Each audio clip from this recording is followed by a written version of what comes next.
If you're stressed out, dealing with debt, caregiver responsibilities, hormones that are out of whack, and career burnout, well, you've got plenty of company. Nearly 60% of Gen X women describe themselves that way, and our next guest also found herself in a so-called midlife crisis. But instead of just dealing with it, she decided to use this as a powerful opportunity for reinvention. And Wendy Valentine also wrote a book about it. It's called Women Waking Up, the Midlife Manifesto for Passion, Purpose, and Play, and it is on sale starting today. And we are so excited to welcome Wendy Valentine of Philly Live this morning. Wendy, hi, how are you? Good morning, I'm doing great. How are you? Great. Listen, describe what life was like for you before you decided to make some changes, because a lot of women can certainly relate to your experience. Yeah, so at the age of 45, I went through divorce, disease, debt, and depression. And instead of allowing my life to continue to spiral downwards, I decided to rebuild my life over the course of the next 2 years. And I recovered from the chronic illness, chipped away at that mound of debt, and I followed my dream of buying an RV and taking off across the country. And that journey became the 7-step freedom framework that I teach in Women Waking Up. Wow. What yeah, a lot that you've had quite a story.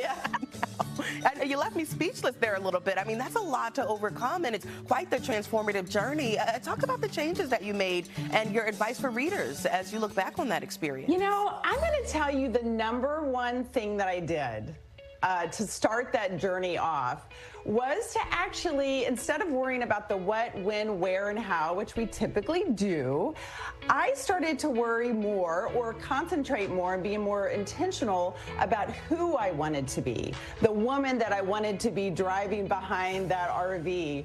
And I started to think more about who she was going to have relationships with, how her life would be, how she would feel and think and act on a daily basis. And I literally, every single day, I stepped into the shoes of that new woman.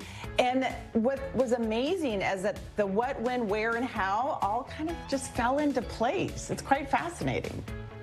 I love that. I love that you focused on what you can control, which is yourself. Yes, and exactly. who you want to be and what you want to put out there. Yes. You know, reflecting on your journey, what was the hardest thing that you did?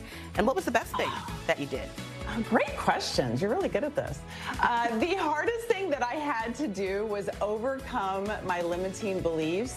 And the way that I did that was literally getting quiet enough to hear my thoughts, to see how I actually treated myself and how I talked to myself. And anytime I had a negative thought, I would flip that completely and create a positive, empowering thought for myself.